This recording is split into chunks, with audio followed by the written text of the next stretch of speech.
오늘 우리에게 주신 하나님 말씀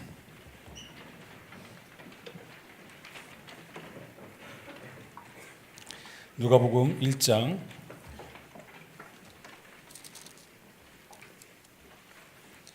1장입니다.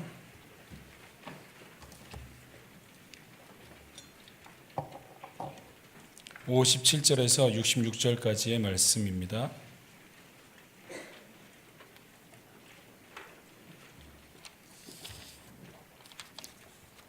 우리 한 절씩 교독했으면 좋겠습니다. 57절에서 66절까지의 말씀을 한 절씩 교독하시겠습니다. 엘리사벳이 해산할 기한이 차서 아들을 낳으니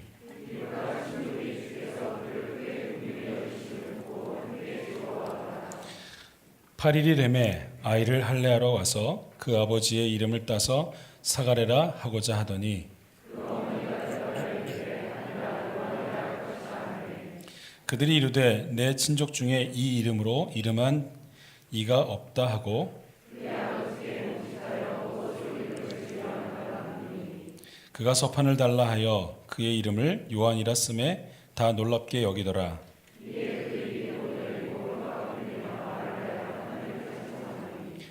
그 근처에 사는 자가 다 두려워하고 이 모든 말이 온 유대 산골에 두루 퍼지매 듣는 사람이 다 이 말을 마음에 두며 이르되 이 아이가 장차 어찌 될까 하니 이는 주의 손이 그와 함께 하심이로라. 아멘.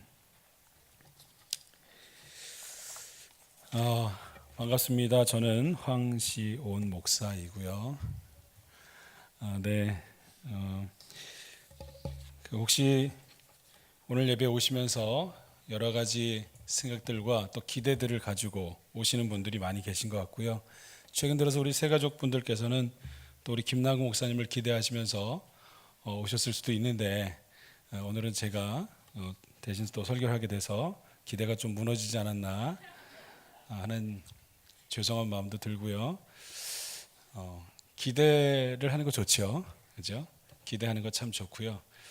일각에서 저희 그 교육자실에서 오늘이 시온데이라고 이게 뭐냐면 오늘 제가 1부하고 2부 예배 다 하고 청년부 기도회가 있는데 기도회 말씀 전하고 뭐 다 한다. 그래서 되게 웃으면서 이렇게 선교 여행을 떠나셨습니다. 떠나시면서 잘 해봐라, 당해봐라 이러는 것 같은데 그래서 저도 참 오늘 기대가 됩니다. 제가 어떤 일을 할지 몰라서 참 기대가 되고 좋습니다. 여러분 주님 앞에 나오실 때마다 기대가 되십니까? 기대가 되세요? 위로받고 싶고 또 예배드리면 뭔가 소망도 생길 것 같고 또 하나님의 음성을 들으면 없던 힘이 생길 것 같고 또 사실 우리가 기도를 가지고 여러 가지 또 문제를 가지고 기도하지 않습니까? 그럼 그 기도를 하면 그 기도에 대해서 하나님께서 풀어주실 것 같은 기대와 소망이 있으시지요? 네. 있으시기를 바라겠습니다. 그래서 지금 이 시간에 우리 옆에 사람한테 축복하겠습니다. 하나님께서 당신의 모든 삶을 알고 계십니다. 이렇게 한번 축복하시죠.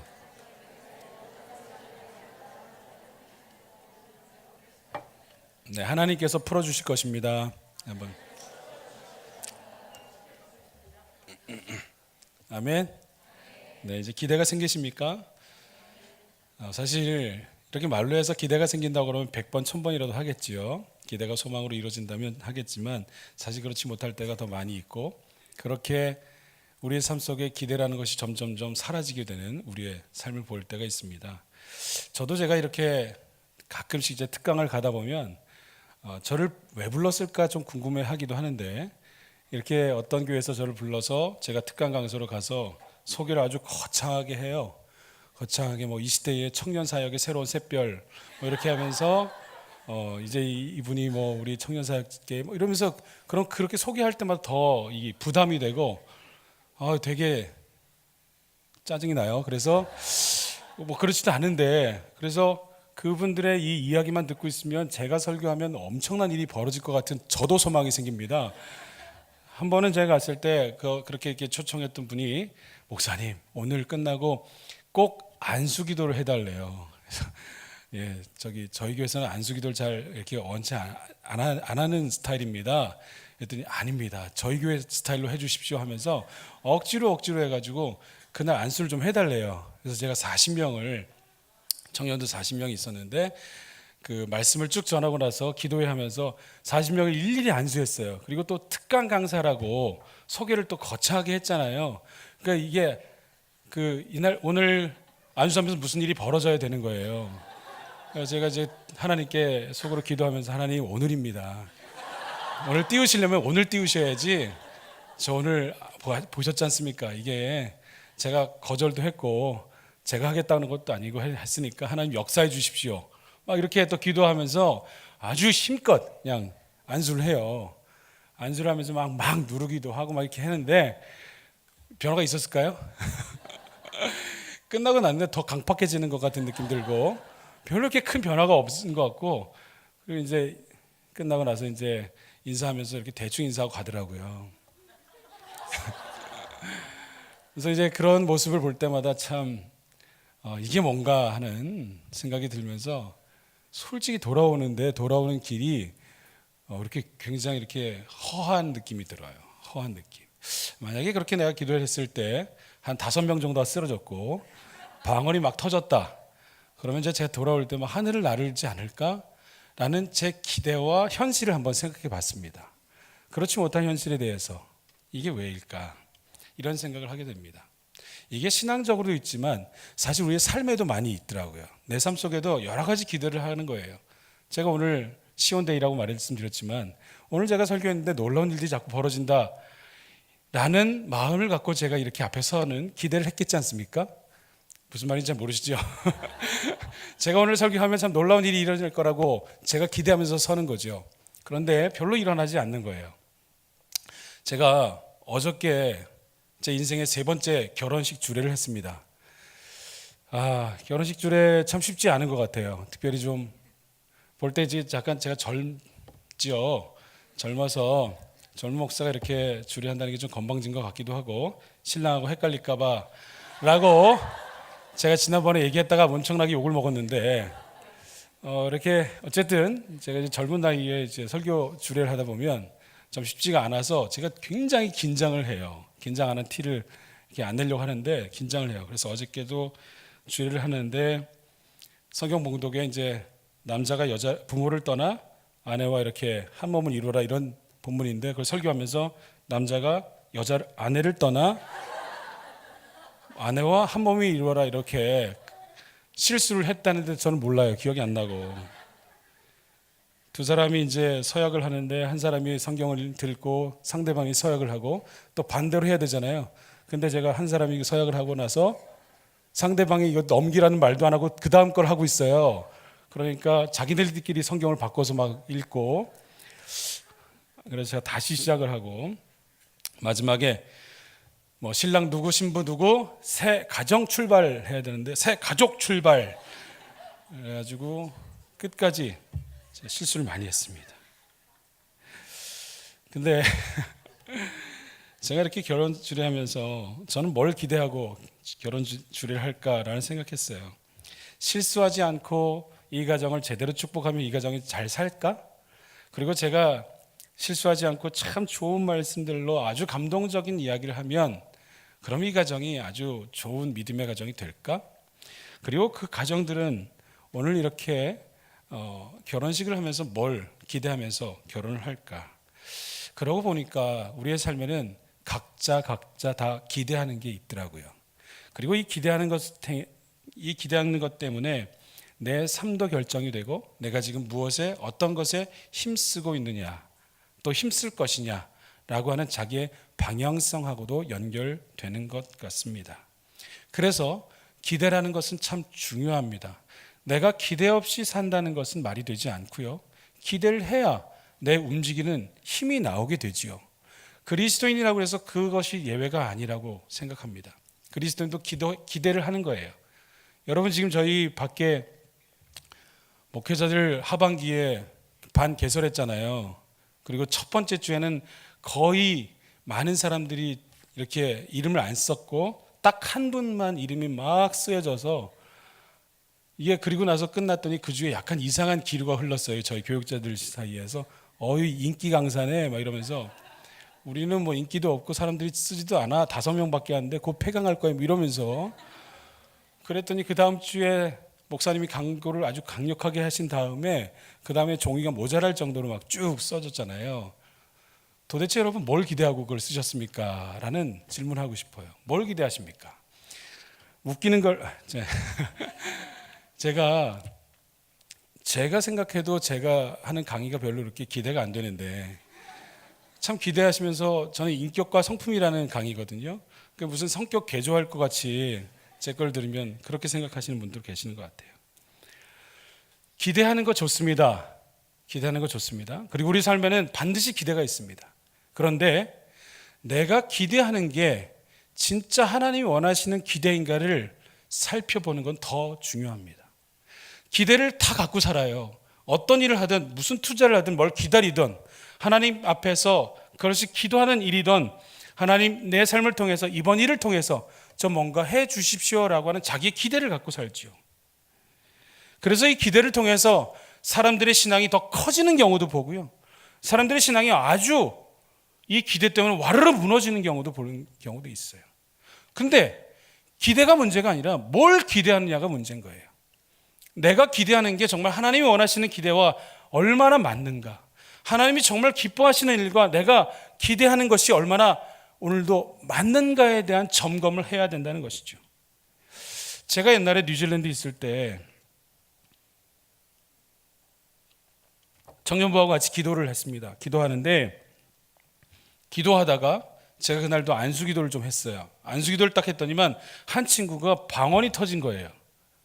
그리고 나서 기도회가 끝난 다음에 제가 속으로 아싸 했어요. 이제 드디어 올 것이 왔구나. 이제 내가 손만 올리면 놀라운 영적인 변화가 일어나겠구나 하는 그런 좋은 마음이 첫날 들었는데 그 다음 날부터 들은 마음이 뭐냐면 그런데 다음번에 역사 안 하면 어떻게 되지? 라는 두려운 마음이 드는 거예요. 보십시오. 영적인 무엇을 얻어서 내가 하나님 앞에서 체험을 한 거 참 좋아요. 중요합니다. 그런데 그 뒤에 이 다음에 어떤 일이 벌어질 거에 대해서 우리의 초점이 바뀌는 걸 아십니까? 사실은 하나님이라는 분을 보고 이렇게 신앙생활하고 그분을 향해서 내가 기대를 갖고 있다고 하는데 그런데 뭔가 주어지면은요 그 다음부터 우리의 초점이 자꾸 주어진 것에 눈이 가게 돼 있어요. 자꾸 그쪽으로 우리의 눈이 머물게 되어 있다는 거예요. 그래서 사실 처음에 주신 분을 묵상하는 게 아니라 나중에는 내게 주어진 그것을 바라보면서 그 무엇에 마음이 흔들리기도 하고 넘어지기도 하고 또 세워지기도 하는 우리의 변질되는 모습을 볼 때가 있다는 것입니다. 제가 오늘 성경을 누가복음 1장을 정했는데 제가 누가복음 1장을 보면서 저에게 있어서는 이 기대가 좀 무너졌던 본문이 바로 오늘 본문이었기 때문에 이 본문을 읽게 됐습니다. 왜 그러냐면 이 누가복음 1장에는 두 사람의 탄생에 대한 이야기가 나오고 있습니다. 여러분 잘 알듯이 첫 번째는 예수님입니다. 예수님의 탄생은 정말 그 탄생 자체가 위대하시죠. 그리고 이 탄생을 통해서 예수님께서 행하실 일도 위대하신 삶을 사셨습니다. 이것에 대해서 누구도 부인할 수 없는 위대한 삶입니다. 그리고 이 예수님의 탄생과 비근할 정도로 비슷한 수준의 위대한 탄생이 하나가 또 나옵니다. 그게 누구입니까? 그게 바로 세례 요한입니다. 이 세례 요한의 탄생 자체도요 굉장히 위대한 탄생임에 틀림이 없습니다. 제가 오늘 몇 가지를 좀 읽어드릴게요. 보시면 13절 보시면 천사가 예언을 해요. 천사가 13절에 보시면 천사가 그에게 이르되 사가랴 무엇을 하지 말라 너의 간검이 들린지라 내 아내 엘리사벳이 내게 아들을 낳아주리니 그 이름을 요한이라 하라 라고 하면서 천사가 그의 탄생에 대해서 나타나서 이야기를 해주죠. 대단한 일입니다.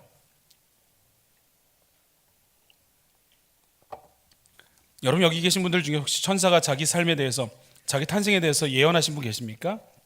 일단 우리는 여기서 많이 밀려요. 세례 요한에게 밀립니다. 아무리 뛰어난 사람도 안 돼요. 두 번째는 이 사람의 심령과 능력이 어떠하냐면 이 사람의 심령과 능력이 엘리야의 것과 같다라는 말을 해요. 17절에 보시면 17절 같이 읽을까요? 시작. 그가 또 엘리야의 심령과 능력으로 주 앞에 먼저 와서 아버지의 마음을 자식에게 거스리는 자를 의인의 슬기에 돌아오게 하고 주를 위하여 세운 백성을 준비하리. 아멘. 이 세례 요한의 심령과 능력 자체, 그러니까 탄생만이 아니라 그 사람 속에도 위대하다. 이 사람이 갖고 있는 성정 자체도 위대하다. 그냥 겉으로만 위대했던, 예를 들면 사울 같은 사람들, 겉으로만 위대하고 그냥 그의 말년에 그냥 이렇게 사라지는 사람이 아니라 그의 자체도 위대한 심령과 능력이 갖고 있는데, 그 심령이 뭐냐? 아버지의 마음을 가졌다는 거죠. 하나님의 마음을 갖고 그가 살았으니 얼마나 그의 속 사람도 강력했고 능력이 대단했겠냐 이 말입니다. 그리고요, 그의 탄생에 대해서 이야기해 준 자가 누구이죠? 그게 바로 천사장으로 우리가 알고 있는 가브리엘이죠. 19절 보세요. 시작. 천사가 대답하여 이르되,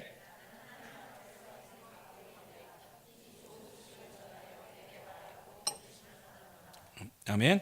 천사장의 이름을 일부러 나타내면서 그가 오늘 누구에게 이 예언의 말씀이 나타났는지 얘기해 주세요. 그러니까 이 자체가 지금 예수님하고 동급처럼, 예수님의 탄생도 가브리엘이, 그가 얼마나 위대한 삶이었기에, 그가 얼마나 위대한 탄생이었기에 예수님의 탄생을 얘기했던 가브리엘이 그가 탄생을 또 얘기하고 있는가. 위대하다, 이 이야기를 하고 있죠. 그리고 그의 탄생을 맞이했을 때 그의 아버지가 말을 못하다가 말을 하게 되는 이적도 일어났고요. 41절에 보면 그가 성령의 충만을 받았다라는 이야기를 합니다. 성령의 충만을 받고 기뻐 뛰었다는 얘기도 하고, 그의 사체 안에서 굉장히 위대한 일들이 계속해서 일어남을 1장에 아주 구구절절하게 이야기하고 있습니다. 그리고 오늘 읽었던 본문에 보시면 사람들이 기대합니다. 66절 한번 다시 한번 보시겠습니다. 66절 시작. 듣는 사람이 다 이 말을 마음에 두며 이르되, 이 아이가 장차 어찌 될까? 아멘. 듣는 사람들도 이 세례 요한에 대한 탄생에 대해서 기대했다는 거예요. 그리고 오늘 이 말씀을 읽고 있는 우리들도, 독자들도 이 1장만 보게 되면 세례 요한의 탄생에 대해서 다 기대합니다. 뭘 기대합니까? 도대체 이 사람이 누구이기에, 도대체 이 사람을 통해서 어떤 일이 일어날 것이기에 이렇게 대단한 탄생이 준비되어 있을까라고 하면서 우리의 시선을 딱 이 사람의 탄생으로 초점을 모읍니다. 그리고요, 제가 읽진 않았지만 오늘 꼭 읽고 싶은 말씀이 80절이에요. 1장 80절 한번 읽어보실까요? 1장 80절 시작. 심령이 강해지며 이스라엘에게 나타난 날까지 빈들에. 저는 이 말을 딱 듣는 순간 이해가 되지 않았습니다. 그리고 나서 이 위대한 탄생의 출발지가 어디냐면 빈들인 거예요. 위대한 탄생인데 빈들로 가게 돼요. 기대를 많이 모으게 하고 나서는, 그리고는 딱 던져주는 단어가 빈들이라는 한 단어입니다. 여러분, 우리의 머릿속에는요 항상 두 가지 마인드가 흘러간다고 생각합니다. 첫 번째는 하나님이 주시는 마인드고, 두 번째는 세상적인 마인드가 흘러갑니다. 한번 여러분 상상을 해보십시오. 여러분 드라마를 한번 본다고 생각해 보세요. 제가 이제 드라마를 여러분들과 하나 만들려고 합니다. 자, 우리 드라마에 남자 주인공이 있고 여자 주인공이 있습니다. 자, 여자 주인공은 남자 주인공하고 싸웁니다. 싸우다가, 이것도 말이 좀 안 되죠. 보통 남자 주인공들은 항상 다 부자예요. 그런데 보통 다들 만나서 이야기하는 시간들 보면 다 대낮에 뭐 어디 교회로 나가고 뭐 카페에서 놀고 뭐 이렇게 맨날 밥 먹고 하는데, 도대체 그렇게 하는 직장이 몇이나 될까요? 어쨌든 그렇게 둘이서 싸워가지고 낮에 막 속상해서 여자 주인공이 집으로 들어갑니다. 집엔 누가 있습니까? 항상 아빠가 앉아 계시죠. 어디 앉아 계십니까? 거실에 앉아 계십니다. 거실에 으리으리한 소파에 앉아서 정변을 보고 있고 뭘 하고 계십니까? 신문을 보고 계십니다. 우리 아버지들은 그 시간에 그곳에 앉아서 신문을 보는 아버님이 몇 명이나 되십니까? 저는 본 적이 없거든요. 그런데 이게 상상이 되죠. 그리고 여자 주인공이 뭐라고 합니까? 다녀왔어요 하고 나서는 어디로 갑니까? 자기 방으로 들어가죠. 자기 방에 항상 어디에 있습니까? 항상 2층에 있어요. 제가 얘기하지도 않았고 여러분 세팅하지도 않았는데 자동적으로 여러분 머릿속에 그려지잖아요. 그렇죠? 2층으로 올라가죠. 그렇다 좀 이따 누가 올라옵니까? 일하는 아줌마가 올라오십니다. 아줌마가 식사는 하셨어요? 물어보죠. 그런데 제가 이렇게 얘기를 하면 자연적으로 우리가 머릿속에 너무나 이게 이상하지 않게 그려진다는 거죠. 그렇죠? 보지도 않았는데 이게 세뇌당하신 거예요. 세뇌당해 있는 거예요. 우리도 모르게 세상적인 마인드가 깊이 들어와 있고 이게 이상하지가 않아요. 그래서 우리는 어떤 이야기가 들어오면 그것을 자동적으로 세상적인 마인드를 갖고 풀어나가는 거죠. 제가 처음에 이 성경을 딱 읽을 때 이렇게 풀었으면 다음에는 뭔가 큰 궁궐이나 대단한 그 다음에 뭔가 장소가 나와야 될 거라고 생각을 했는데 제 생각을 완으로 무너뜨린 게 바로 이 빈들이라는 단어였어요. 아니 이렇게 위대한 탄생이면 그 다음에는 사람들이 엄청나게 모이는 어디를 가든지 또는 사람들에게 유수한 어떤 집단에 들어가서 리더로 어떤 일을 해야 되는지 그래야 될 것 같은데 빈들이란 단어로 저 마음을 딱 맞게 되는 거예요. 그럼 이 빈들이 뭘까? 이 빈들이 뭘까? 단순히 빈들만 갖고 뭐라고 할 게 아니지 않나 하는 생각이 들면서 그러면 이 성경에서 말하는 빈들을 다시 한번 찾아봤습니다. 그러면서 예수님께서 말씀하신 빈들이 뭘까를 봤어요. 두 곳을 봤는데 한 곳은 누가복음 7장 24절에서 28절이고 또 한 곳은 마태복음 11장 2절에서 11절입니다. 둘 다 똑같은 본문입니다. 그래서 찾으실 필요는 없지만 누가복음 11장을 한번 마태복음 11장을 펴놓으시고요. 마태복음 11장을 펴놓으시고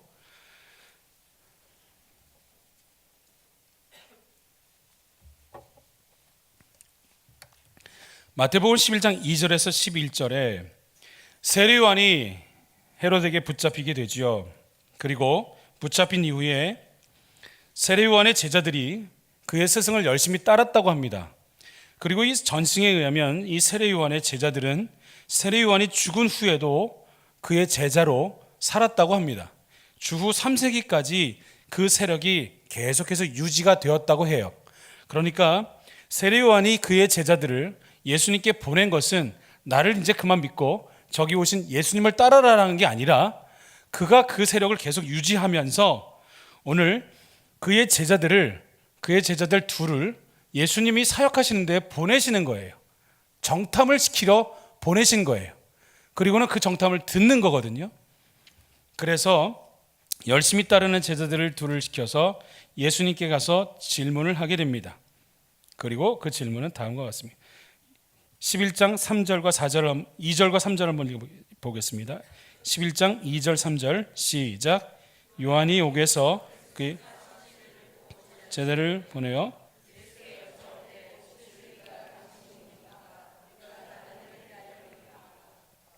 네, 세례 요한이 그의 제자들을 통해서 예수님께 질문을 하는 내용인데요. 그 질문이 뭐냐면 우리가 당신을 기다리는 게 맞습니까? 아니면 다른 사람을 기다리는 게 맞습니까? 라는 질문을 해요. 그런데 세례 요한은 예수님을 가장 먼저 알아봤던 사람 중에 한 사람이거든요. 예수님께서 어떤 분이신지를 알고 그가 하나님의 아들로서의 어떤 역할을 할지 긴밀하게 잘 아는 사람인데 그가 옥에 갇힌 이 순간에 예수님에 대한 질문을 하는 거예요. 그리고 그 질문의 자체가 약간 자기가 믿고 있는 이 예수님이 맞는지 아닌지에 대한 헷갈리는 그 뉘앙스로 질문을 하고 있는 거예요. 당신이 내가 기다리는 그 사람이 맞습니까? 아닙니까? 당신을 내가 기다려야 됩니까? 계속해서 다른 사람을 기다려야 합니까? 라는 질문을 하고 있다는 겁니다. 그럼 왜 이렇게 질문을 했을까요? 세례요한이 왜 이렇게 질문합니까? 세례요한이 이렇게 질문할 수 있다는 몇 가지 추정을 할 수 있는데 첫 번째는요, 말라기 이후에 계속되는 그들의 메시아건 때문에 그렇습니다. 말라기 4장 5절을 제가 읽어드릴게요. 말라기는 구약의 마지막 성경으로서 이제 예수님이 오시는 탄생 전까지 마지막 있던 선지의 예언을 하고 있지요. 그 예언 중에 이런 말씀이 있습니다. 말라기 4장 5절에 제가 4절부터 읽어드릴게요. 너희는 내가 호렙에서 온 이스라엘을 위하여 내 종 모세에게 명령한 법 곧 율법과 법도를 기억하라. 보라, 여호와의 크고 두려운 날이 이르기 전에 내가 선지자 엘리야를 너희에게 보내리니 라고 하면서 말라기부터 계속해서 예언됐던 게 뭐냐면 크고 두려운 날이 올 것이다. 크고 두려운 날이 오기 전에 엘리야를 보낼 것이다 라고 했을 때 이 세례요한이 왔거든요. 그래서 이 세례요한은 뭘 기다리고 있냐면 크고 두려운 날을 기다리는 거예요. 크고 두려운 날이라니까 좀 뭔지 잘 감이 안 오는데 이렇게 생각하시면 돼요. 심판이에요. 이제 종말이 올 것이고 예수님이 오시면 선악간에 너희가 착하게, 선하게 또 악하게 한 일을 판단받을 것이고 이 판단받은 대로 너희는 하나님 앞에 설 것이다. 이것이 바로 말라기부터 계속해서 갖고 했던 이 메시아 관이었어요. 세례 요한도 이와 같은 비슷한 생각을 하고 있었습니다. 마태복음 3장 10절에서 12절 보시면, 마태복음 3장 10절에서 12절 보시면, 제가 읽어드릴게요. 이미 도끼가 나무 뿌리에 놓였으니 좋은 열매를 맺지 아니하는 나무마다 찍혀 불에 던지리라. 나는 너희로 회개하게 하기 위하여 물로 세례를 베풀 거니와 내 뒤에 오시는 이는 나보다 능력이 많으시니 나는 그의 신을 들기도 감당하지 못하겠노라. 그는 성령과 불로 너희에게 세례를 베푸실 것이요 손에 키를 들고, 12절 같이 읽겠습니다. 시작. 손에 키를 들고 자기 타작마당을 정하게 하사 알곡은 모아 곳간에 들이고 죽정이는 꺼지지 않는 불에 태우시리라. 아멘. 이게 세례 요한이 갖고 있던 메시아관이에요. 뭡니까? 심판주예요. 심판주가 와서 너희를 판단하실 것이고 좋은 알곡들은 하나님 집에, 나쁜 알곡들은 불구덩이에 늘 것이다 라고 하는 이런 메시아의 종말론적인 사상을 갖고 있었습니다. 그러니까 심판주가 오는 게 당연하죠. 그런데 세례 요한이 왜 이런 의구심을 갖게 됩니까?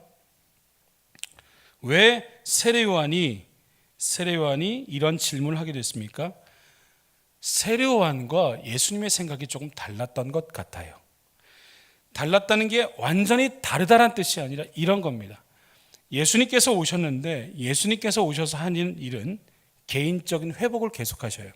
병자들을 고치고 억울한 자, 눌린 자를 회복하시는 일을 계속하세요. 누가복음 7장 20절 좀 가보실게요. 누가복음 7장 20절. 이게 지금 똑같은 본문인데 이 똑같은 본문에 이렇게 나와요. 그들이 예수께 나와 이르되 세례 요한이 우리를 보내어 당신께 여쭈어 보라고 하기를 오실 그이가 당신이오니까 우리가 다른 일을 기다리오리까 하더라 하니 마침 그때에 예수께서 질병과 고통과 및 악귀 들린 자를 고치시며 또 많은 맹인을 보게 하신지라. 아멘. 마침 그때라는 거예요. 그러면서 이 질문하고 예수님이 하고 있는 일을 대조시키는 거예요. 그러면서 이 일을 하고 있는 예수님, 이것들을 보면서 이 질문하고 있는 세례 요한을 지금 대조시키면서 세례 요한이 이런 질문을 할 수밖에 없음을 이야기해 주고 있습니다. 이걸 정리하면 이와 같습니다. 뭐냐면 예수님께서는 오셔서 개인적인 회복을 막 계속 시키시는 거예요. 자꾸 이 병든 자와 눌린 자를 회복하고 계시는데 세례 요한은 언제 이 나라를 회복시킬까? 언제 이 나라의 종말에 대한 정리가 될까? 예수님이 하는 걸 보니까 자꾸 더디어지거든요. 저렇게 해서는 안 될 것 같거든요. 그래서 내가 생각했던 그 메시아가 맞을까라는 생각이 드는 거예요. 개인적인 회개와 그것도 좋긴 할 것 같은데 그렇게 해서 언제? 왜냐하면 그랬던 선지자들이 그 전에도 있었거든요. 그런데 예수님이 그런 똑같은 일을 하는데 이것들이 세례 요한이 이해가 되질 않는 거죠. 그런데 이 모습을 보면서 일부러 예수님께서 그의 제자들에게 묻습니다. 너희가 무엇을 보려고 광야에 갔더냐라고 묻는 거예요. 여기서 아주 중요한 이 질문은 뭘 우리에게 던지냐면 우리의 신앙적인 근본적인 질문을 던집니다. 신앙의 가장 근본적인 질문을 던지게 되는 거예요. 하나님을 믿고 사는 사람들이 믿고 사는데 처음에는 순수하게 하나님을 보고 따라가다가 나중에 자꾸 변질이 되잖아요. 그럴 때마다 이 질문을 던지셔야 되는 거예요. 내가 무엇을 보려고 광야에 나갔더냐? 내가 무엇을 보려고 오늘도 교회에 나갔더냐? 내가 무엇을 보려고 주님 앞에 나아갔더냐라는 이 모습과 이 질문을 계속 하셔야 되는 거예요. 왜냐하면 주님은 우리의 삶 가운데 우리가 기대한 대로 풀어주지 않으실 때가 더 많기 때문에 그렇습니다. 내가 기대한 게 있어요. 이렇게 해야 되는 게 맞지 않을까요? 그게 뭐 크게 신앙적으로 다르거나 오류가 되는 것도 아닙니다. 그런데 하나님께서는 그 일을 더디하실 때가 있어요. 계속해서 끌어가세요. 안 풀어주세요. 안 들어주세요. 그러면서 제 속에 질문이 생깁니다. 하나님 믿는 게 맞나? 하나님 살아계시나? 하나님 믿는다면 이게 말이 될까? 라는 생각을 해요. 세례 요한의 제자들 그리고 오늘 우리에게 믿는 우리들도 똑같은 질문을 우리 주님께서 하십니다. 너희가 뭘 기대하면서 나를 쫓고 있나? 너희가 뭘 기다리면서 무엇을 기대하면서 나를 믿고 있냐? 다시 누가복음 1장으로 돌아가겠습니다. 누가복음 1장이에요. 제가 오늘 말씀을 이렇게 정리합니다. 천사의 예언, 성령의 충만함, 이적을 행함, 그리고 사람들의 기대, 그리고 아무것도 없는 광야. 허무하지 않습니까? 허무하잖아요. 세례요한의 그 위대한 탄생의 출발에는 빈들이 있었어요. 세례요한이 빈들에 가서 시작을 하죠. 그리고 그는 어디서 삽니까? 빈들에서 살았어요. 그리고 어디서 삶을 마칩니까? 빈들에서 마쳤어요. 빈들에서 잡혀가지고 옥에서 목이 베어서 죽임을 당하잖아요. 그러니까 세례요한의 삶에는 다 빈들로 끝나요. 빈들에서 시작했다가 빈들로 끝나요. 그걸 주목하게 하는 거예요, 우리에게. 그러시면서 이 1장에서 하는 우리의 말씀은요, 너희가 신앙적으로 궁극적으로 추구할 곳이 어디냐면 빈들이다라는 얘기를 하는 거예요. 여러분, 우리가 빈들을 좀 추구하셔야 돼요. 아멘 못 하시죠? 저 한번 좀 따라서 해주시면 감사하겠습니다. 우리의 신앙적인 궁극 어디죠? 네. 궁극적인 목표는 빈들이다. 아멘이십니까? 이 말을 오늘 딱 한마디로 정리하면 허무하게 사세요. 기대하지 말고 사십시오. 아시겠습니까? 제가 드리는 말씀이 이겁니다. 우리는 머릿속으로 자꾸 세상적인 기대를 가지게 됩니다. 세상적인 기대를 가지니까 자꾸 원망이 생기는 거예요. 하나님 이게 뭡니까 저게 뭡니까 하면서 원망이 어디서 오는지 한번 생각해 보시라고요. 기대 안 하는 사람 원망 없어요. 기대를 안 하는데 무슨 원망이 있습니까? 기대했다는 거예요. 하나님 불평한다는 건 기대했다는 거예요.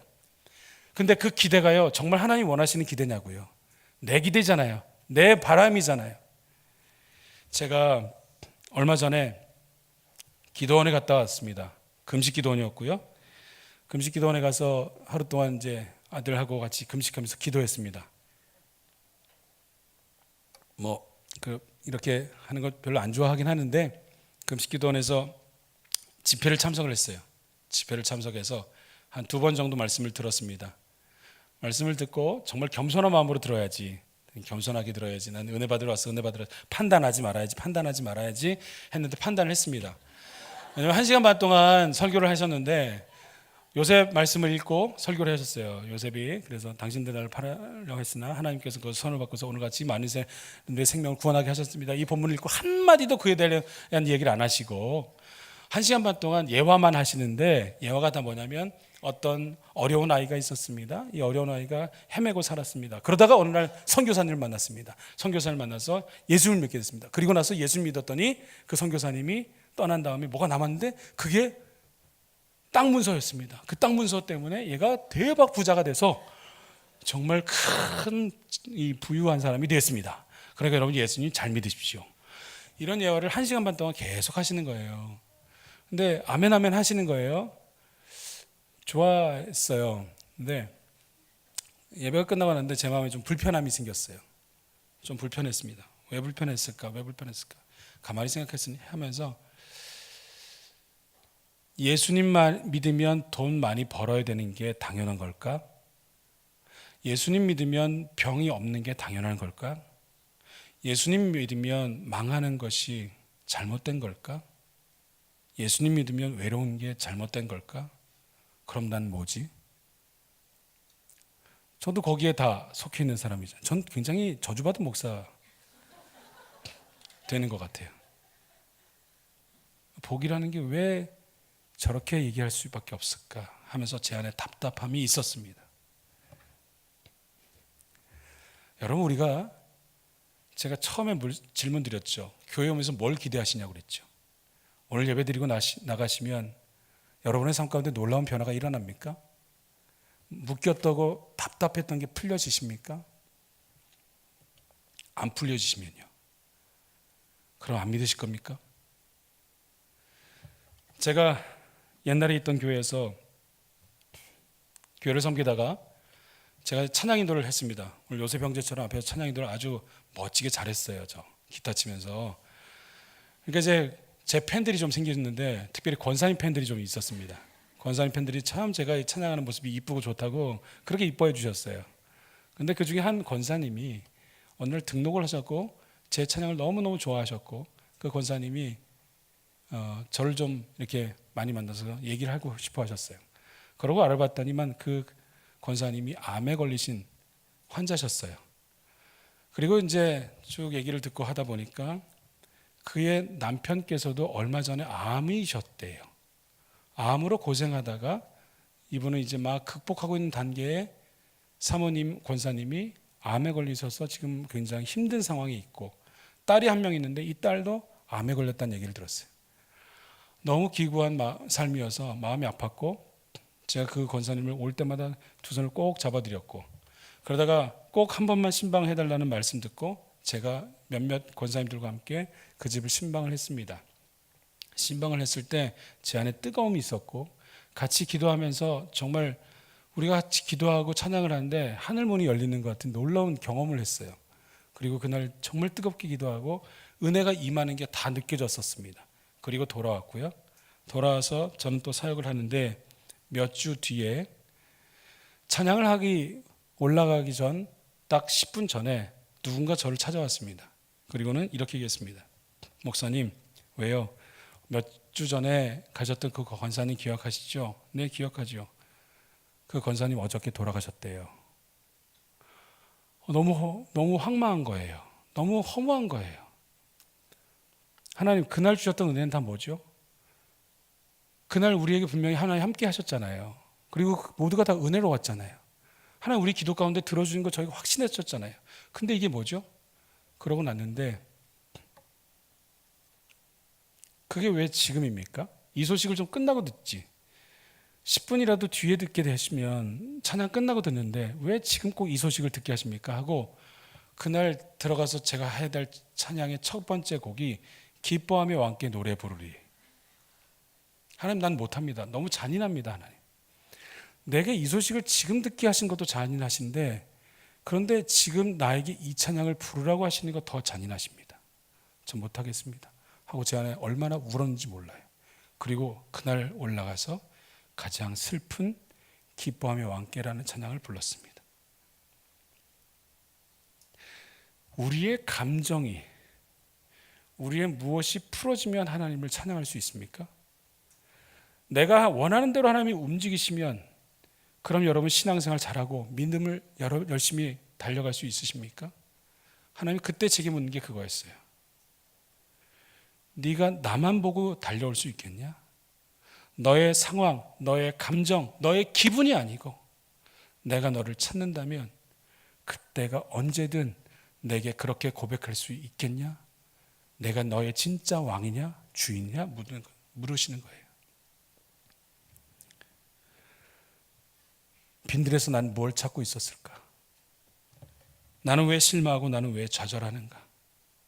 나는 오늘도 왜 원망하며 하나님 앞에서 하나님 이게 뭡니까? 라고 불평하고 있을까?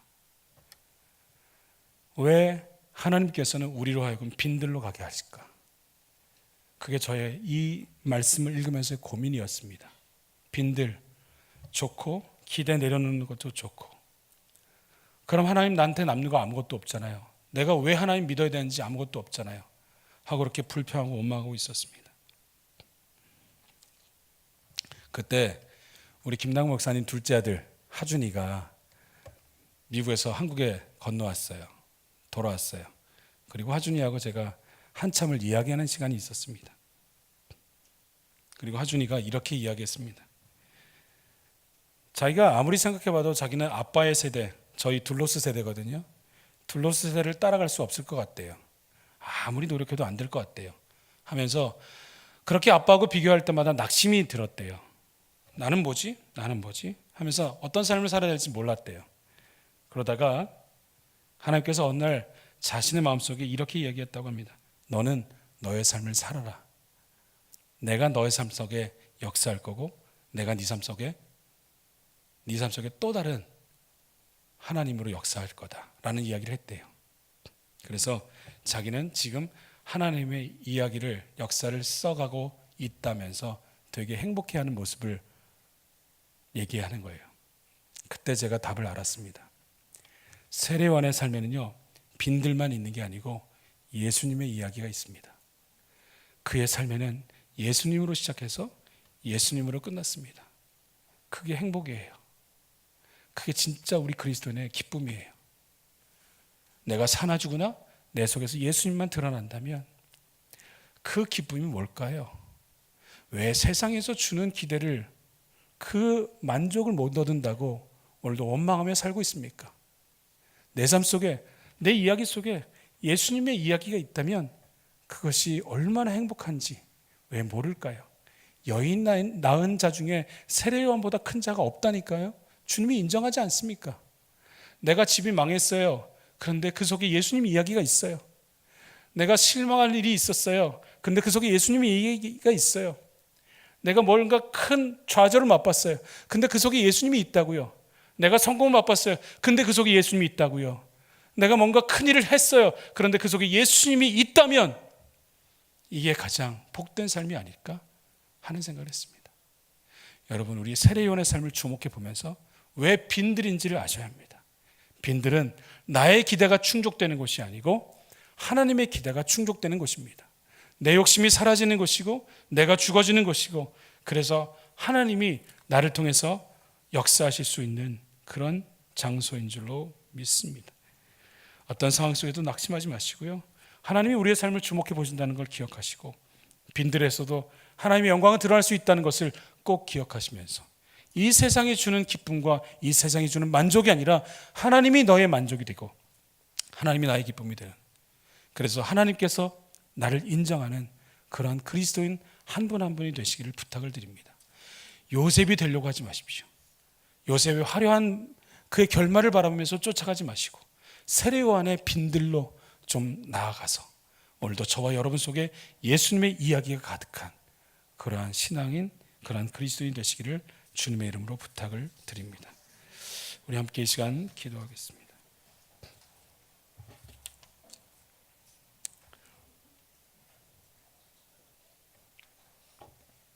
우리의 속에는 여전히 세상의 것들로 많이 가득 차 있습니다. 그러나 이 세상의 것들이 아니라 하나님의 것들로, 또 하나님의 이야기로 가득 차 있기를 소망하고, 하나님, 내가 세상적인 마인드와 세상적인 기준과 세상적인 기대로 그렇게 끌려가고 딸려다니며 사는 것이 아니고, 그렇게 원망하며 기대하며 원망하는 그런 삶이 아니고, 하나님만 바라보겠다고, 하나님의 이야기로 가득 차 있겠다고, 그래서 하나님께서 인정하는 삶을 살아보겠다고, 그렇게 세례 요한처럼 살아보겠다라고 결단하면서 이제 함께 우리의 삶을 놓고 한번 기도하는 시간을 갖도록 하겠습니다. 기도하시겠습니다.